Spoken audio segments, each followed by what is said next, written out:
Students, अपनी पिछली class में हमने अष्टमः पाठः लौह तुला पढ़ी थी और अब इसके प्रश्नों के उत्तर हम देखते हैं। तो पहला प्रश्न है आपका, देशांतरम गंतुम इच्छन् वणिकपुत्रः किम व्यचिन्तयत्। तो इसका आंसर है देशांतरम गंतुम इच्छन् वणिक्यपुत्रः व्यचिन्तयत् यत्र देशे अथवा स्थाने भोगा भुक्ताः स्ववीर्यतः तस्मिन् विभवहीनो यो वसेत स पुरुषाधमः।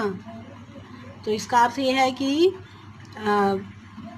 दूसरे देश को जाने के पहले वणिक पुत्र ने, बनिए के पुत्र ने क्या सोचा? तो उसने क्या सोचा कि अगर अपने देश में, अपने स्थान में हम अपने कर्म के द्वारा अगर हम सुख प्राप्त नहीं कर सकते तो फिर हमारे देश में मुझे अच्छे से काम नहीं मिल रहा है और फिर भी मैं अगर यहीं रहूं वैभवहीन होकर, तो फिर क्या अर्थ है, क्या मतलब है? ऐसे पुरुष जो है वो अधम कहलाएंगे, है ना, नीच कहलाएंगे। ऐसे पुरुष जो कर्म नहीं करना चाहते। कर्म करना है तो किसी भी तरह से करना है, अपने देश में या दूसरे देश में। अगर सुखी रहना, अगर मेहनत करना है तो फिर कहीं पर भी कर सकते हैं। फिर है आपका दूसरा प्रश्न है, स्वतुला याचमानम जीर्णधनम श्रेष्ठी किम अकथयत्। अपनी जब उसने अपनी तराजू मांगा अपना, तो जो श्रेष्ठी था, जो सेठ था, उसने क्या कहा?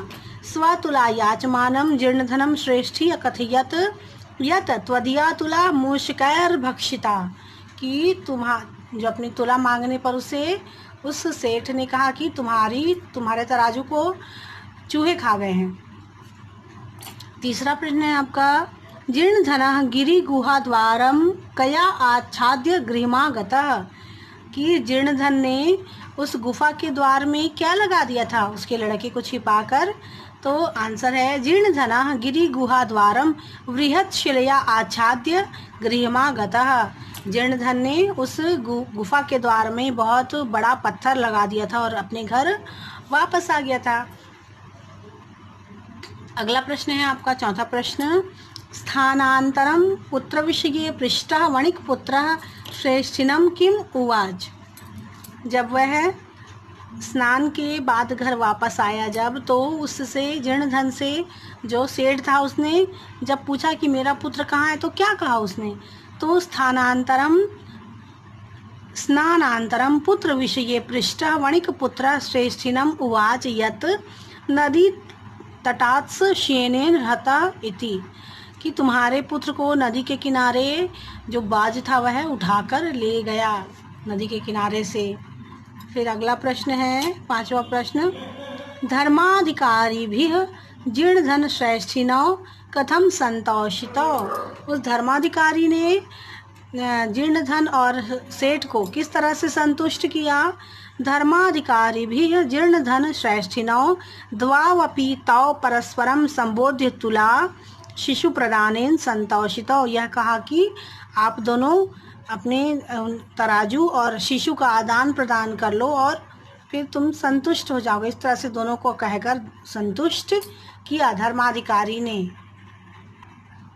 अगला प्रश्न हम देखते हैं, प्रश्न दूसरा, स्थूल पदान्याधिकृत्य प्रश्न निर्माणम कुरुत। कि जो आपको स्थूल पद दिए हुए हैं इनके अनुसार आपको प्रश्न निर्माण करना है, इनको हटाकर। जीर्णधनः विभवक्षयात् देशांतरम गन्तुमिच्छन् व्यचिन्तयत्। तो जीर्णधन अपने देश में के बदले दूसरे देश में गया, चिंतन किया उसने कहाँ जाना चाहिए। तो किसने किया? तो कह, जीर्णधन की जगह आएगा कह विभक्षयात् देशांतरम गन्तुमिच्छन् व्यचिन्तयत्। फिर है श्रेष्ठिनः शिशुः स्नानोपकरणमदाय अभ्यागतेन सह प्रस्थितः। तो जो सेठ का पुत्र था जो स्नान के उपकरण के साथ किसके साथ गया? सह, केन सह, अभ्यागतन मतलब उस जीर्णधन के साथ गया था ना, तो किसके साथ गया? तो केन आएगा यहाँ पे। श्रेष्ठिनः शिशु स्नानोपकरणमादाय केन सह प्रस्थितः। फिर है अगला है आपका, श्रेष्ठी उच्च स्वरेण उवाच भो अब्रह्मण्यम अब्रह्मण्यम। तो जो सेठ है वह जोर जोर से चिल्लाकर क्या बोल रहा था, घोर अन्याय घोर अन्याय। तो श्रेष्ठी ने जोर जोर से चिल्लाकर क्या कहा, किम। श्रेष्ठी उच्च स्वरेण उवाच किम। फिर है चौथा आपका, सभ्य ताव परस्परम संबोध्य तुला शिशु प्रदानेन संतोषितो।